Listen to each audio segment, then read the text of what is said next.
So good posture is always on the etiquette menu. How many of you heard that from your parents? Imagine I've been 5'8" since I was in 5th grade. I haven't grown any more this way.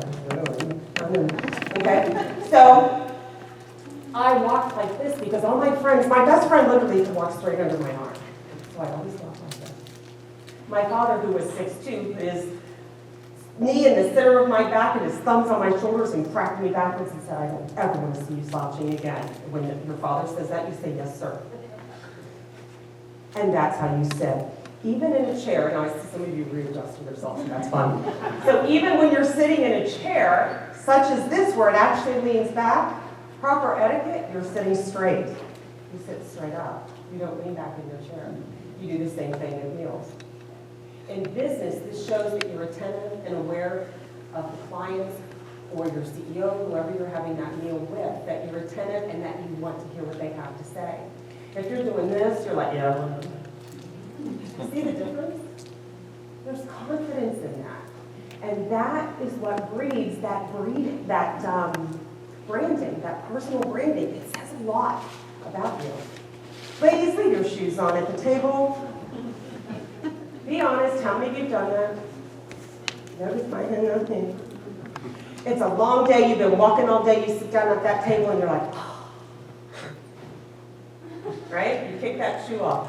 No. And I've seen men do that as well. Okay? Don't order extras till your host does. We talked about that. Don't discuss business while eating. If you were taking a client to lunch, how many of you are in sales or have ever been in sales? How many of you have to sell ideas to the CEO, to your CFO, to your employees, to your staff? If you were taking someone let me back up. What's sales rule 101?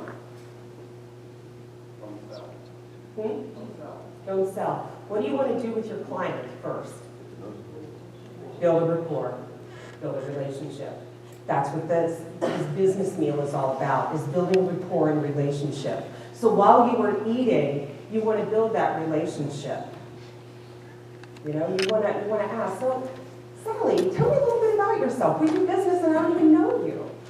You know, I feel like I really don't know you. What do you like to do? What are your hobbies? Do you have kids? But that's what that's about, is to build that rapport in business meeting. So business is discussed after the meal. Keep your inside voice. Everyone else in the restaurant does not care what your business is doing. Many of you have been at a restaurant, you're trying to have a nice meal, and the people the next table are going, yeah, we're going to do this, and it's annoying as all get out. The same thing, no electronics on the table. Your cell phone, your computer, everything goes away. That is not to be on that table. Now again, there's rules to be broken. If your client says, hey, or your CEO or whoever's taking you to lunch says, look, got a half an hour, then it's okay to do business at the table. Because they kind of said, look, we'll meet over lunch, that's the only time you're going to get with me. That's the exception to the rule. Does that make sense? Okay. I have a question on that. Yes. What if you're inviting somebody and you say, can this be a business lunch? So it's not necessarily your supervisor or the employees, but if you have limited time, which we all do, especially somebody you're selling to, I've invited customers and specifically said, can we have a business lunch? Mm-hmm. So is it still inappropriate to discuss business while you're eating? Yes. Save it for, and again, unless they say, you know what is your name? I'm sorry. Scott, I've got a half an hour for you. And then you ask them, is it okay if we discuss this while we're eating? Ask them, and then it puts it back on them. It shows that you have class, that you know what you're doing, but it puts it back on them. And they're like, okay. You say, hey, if you've got an hour, we can take the first half, we can just relax a little bit, eat, and then I can talk a little bit with you afterwards. Is that okay? But ask them, they'll let you know what's going to work for them.